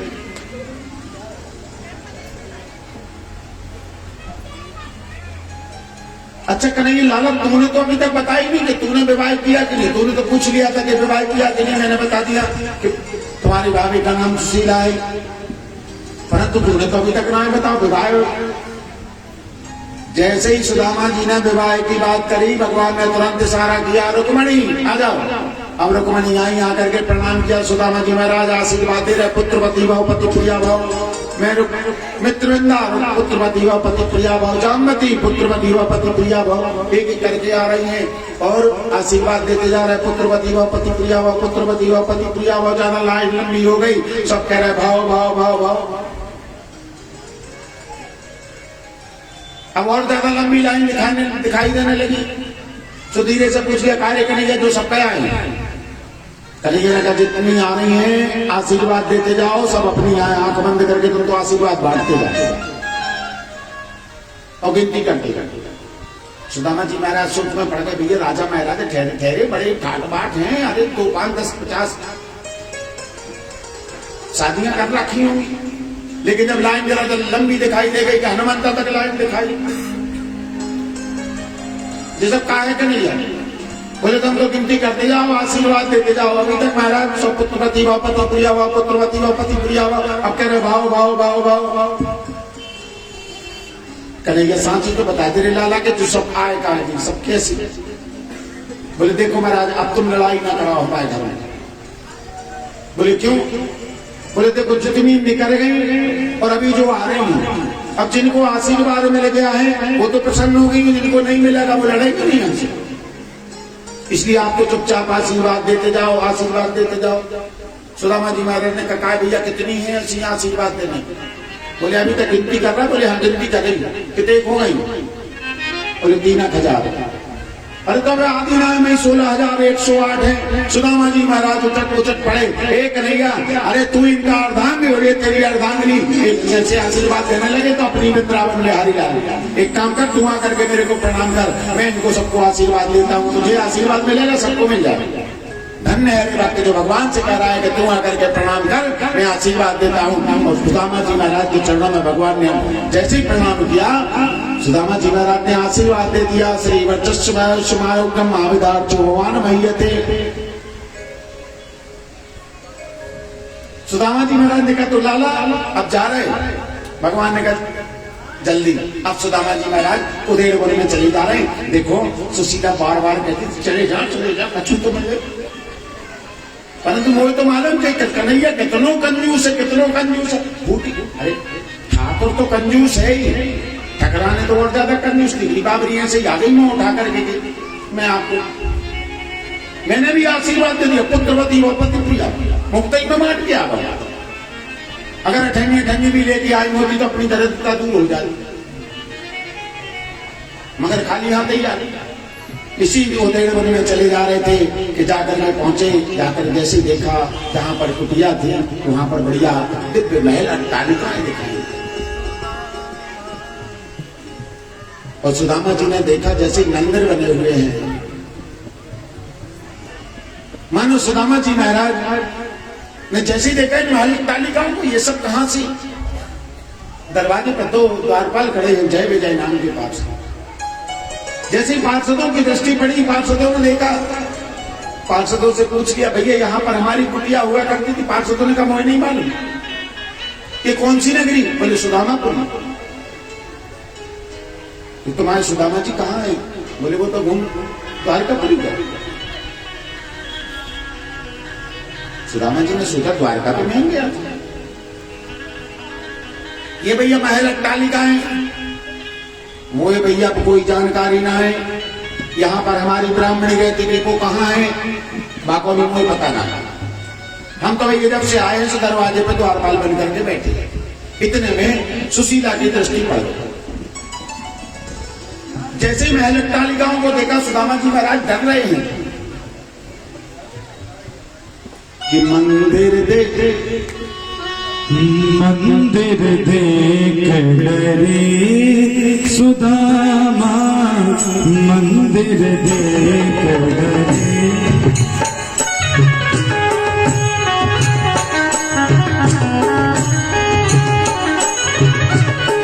यहाँ तो थी मेरी टूटी झुपड़िया, यहाँ तो थी मेरी टूटी झुपड़िया, कंचन महल खड़े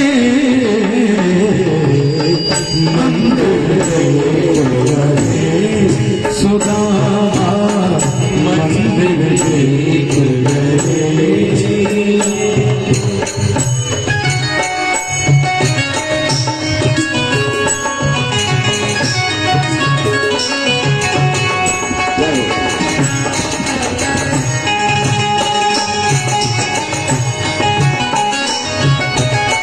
यहाँ तो रहेगी मेरी नारी सुशीला, यहाँ तो रहेगी मेरी नारी सुशीला, यहाँ तो रहेगी मेरी नारी सुशीला, यहाँ तो रहेगी मेरी नारी सुशीला। दासिन झुंड खड़े मंदिर देख डरे सुदामा, मंदिर देख डरे सुदामा, मंदिर देख डरे, मंदिर देख, मंदिर देख डरे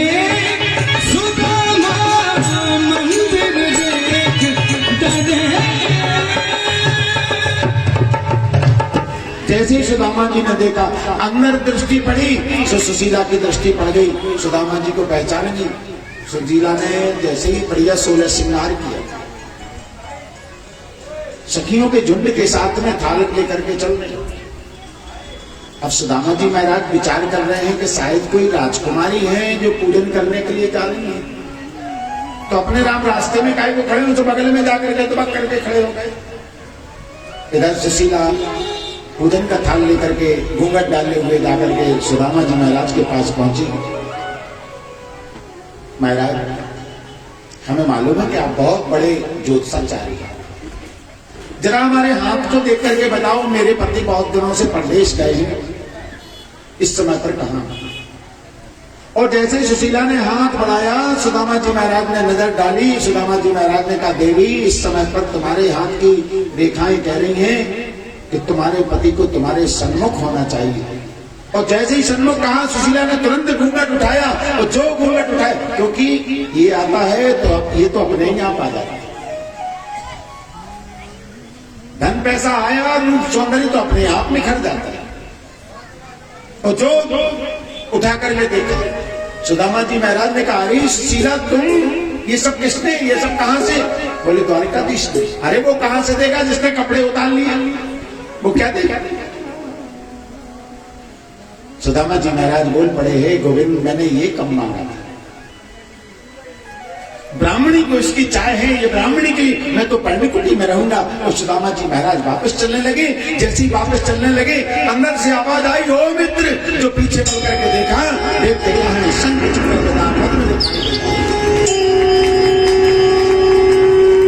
जो मित्र कह करके पुकारा, अरे मित्र, तुम्हारी विपन्नता का जो समय था वो समाप्त हो चुका है, अब तुम्हारे जीवन में केवल संपन्नता रहेगी और इसके अलावा कुछ नहीं। दोनों मित्र बाहुपास में लपट जाते हैं। बहुत देर तक दोनों मित्र एक दूसरे के बाहुपास में रहे। भगवान अंतर ध्यान हो जाते हैं, सुदामा जी को आशीर्वाद देते हैं, भगवान से प्रार्थना करते हैं। जिस प्रकार से भगवान ने सुदामा जी को दिया, उसी प्रकार से हमारे समस्त भक्तों को ऊपर भी आपकी कृपा बरसे। और इसी प्रकार से जैसे सुदामा अखिल धनधान्य के अधिपति बने, उसी प्रकार से हमारे इन भक्तों को भी हर प्रकार से संपन्न बनाए। क्योंकि ठाकुर जी संपन्न बनाएगा, धन से संपन्न बनाए, मन से संपन्न बनाए। इसी प्रकार से मन में हमेशा ये भागवत भागीरथी इनके मन में प्रवाहित होती रहे। भगवान विठ्ठल से हम प्रार्थना करेंगे, व्यासपीठ से समस्त भक्तों को ढेर सारा आशीर्वाद, जिन्होंने अपना इस कथा में प्रत्यक्ष परोक्ष जैसे भी अपना सहयोग प्रदान किया है, भगवान उसके सहयोग को अनेक अनेक गुना बढ़ा करके उसको प्रदान करे और उसके हर प्रकार के मनोकामना भगवान पूर्ण करे। क्योंकि भागवत भागीरथी है और भागवत कल्पवृक्ष है। कल्पवृक्ष के नीचे बैठ करके जो भी मांगा जाता है निश्चय पूर्ण होती है उसकी इच्छा, जिसकी जो संकल्प हो, जिसका जो मनोरथ हो। आज इस 22वें वर्ष की अंतिम वेला में आप भागवत भगवान से मांग लीजिएगा। अगली बार जब आना होगा तब तक आपके सारे संकल्प पूर्ण हो चुके होंगे। इतना विश्वास बांके बिहारी जी के श्री चरणों में। ढेर सारा आशीर्वाद, ढेर सारा प्यार, ढेर सारा व्यासपीठ से समस्त भक्तों के लिए आशीर्वाद। और सुदामा जी महाराज तो वापस प्रस्थान कर जाते हैं, मैं तो पर्णकुटी में रहूंगा लाला। भगवान ने सुदामा जी महाराज से कहा, ना, अब तुम पर्णकुटी में नहीं, अब तुम्हें महलों का सुख प्रदान करते हैं, ऐश्वर्य प्रदान करते हैं। भगवान अंतर ध्यान होते हैं। बोलिए भक्तवत्सल भगवान की। और अब केवल आधे घंटे की कथा शेष रह गई है। अब आती है बात, आपने 9 दिन तक लगातार, वैसे इस बार चूंकि कोरोना के कारण और शारीरिक स्वास्थ्य के कारण 1.5 साल हो गया, कम से कम 1.5 साल में पहली कथा आप लोगों के बीच में आकर के वाणी से बालाजी सरकार की ऐसी इच्छा होगी कि हमारे दरबार के अलावा कहाँ और कहीं जाओगे, तो ये कथा जो है 1.5 साल में पहली कथा कर रहे। थोड़ा सा गले ने भी इस बार साथ नहीं दिया, शरीर ने भी साथ नहीं दिया, लेकिन जैसी बनी ठाकुर जी की कृपा से आप लोगों तक ये भागवत अमृत आप लोगों तक पहुंचाने का प्रयास किया। समस्त हमारे भक्तों ने, हमारी माताओं बहनों ने अपना तन से, मन से और धन से, तन से अपनी उपस्थिति दे करके, अपने सारे कार्यों के लिए छोड़ करके और अपने निश्चित समय पर आकर के इस कथा को सफल बनाने में हमारा और महिला मंडल का सहयोग प्रदान किया। हम सभी का हृदय से आभार व्यक्त करते हैं। हमारे जो कार्यकर्तागण हैं, और उन्होंने भी अपना सहयोग दिया। इसके लिए हम उनका भी आभार प्रदान करते हैं। और सबसे बड़ा आभार हम अपने बांके बिहार जी का प्रदान करते हैं कि जिन्होंने आज 22 साल में, क्योंकि जब मैं शुरुआत में आया था तब यहाँ पर कुछ नहीं था। ये बूढ़े बालाजी क्षेत्र में जो केवल छोटी छोटी झोपड़ियों के अलावा यहाँ मेरे को कुछ भी दिखाई नहीं दिया, और आज 22 साल में भगवान की दिव्य कला यहाँ पर दिखाई दे रही है। तो समस्त भक्तों के हृदय में ये कला का प्रादुर्भाव केवल बांके बिहारी जी के आशीर्वाद से, बांके बिहारी जी की कृपा से दिखाई दे रहा है। इनके मन में सदैव इसी प्रकार से ये ज्योति जलती रहे। अब बात आती है व्यास पूजन की। आपने कथा सुनी तो बिना दक्षिणा के यज्ञ अधूरा होता है। हमारे जिन महिला मंडल के सदस्यों ने अपनी राशि दे दी है, जिन्होंने नहीं दी है वो अपनी राशि शीघ्र नरेश के पास में अपनी जमा कर दें। और क्योंकि जब वो कथा होती है तो उसमें थोड़ा बहुत कुछ खर्च होता है, परेशानियां सबके सामने हैं, और उन्हीं परेशानियों में से थोड़ी सी परेशानी और ठाकुर जी के लिए अगर की जाती है तो उस परेशानी के बदले में ठाकुर हमें आनंद की अनुभूति कराता है। और उसी आनंद की अनुभूति के लिए हम यहाँ पर एकत्रित होते हैं और ठाकुर बुलाता है। तो अपना सहयोग यहाँ पर आकर के अपना प्रदान करें।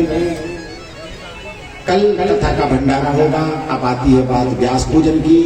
जो भी हमारे भाई हमारी माता बहने व्यास पूजन करना चाहें, सबसे पहले हम भगवती बाई को आमंत्रित करेंगे कि वो आए, आकर के व्यास पूजन करें। क्योंकि यहाँ पर यजमान का तो पता ही नहीं है, इस दिन से कथा हुई है। यजमान को एक आदमी यजमान पत्नी है, उनको साथ में लेकर के आए, आकर के व्यास पूजन करें, ज्ञान पूजन करें।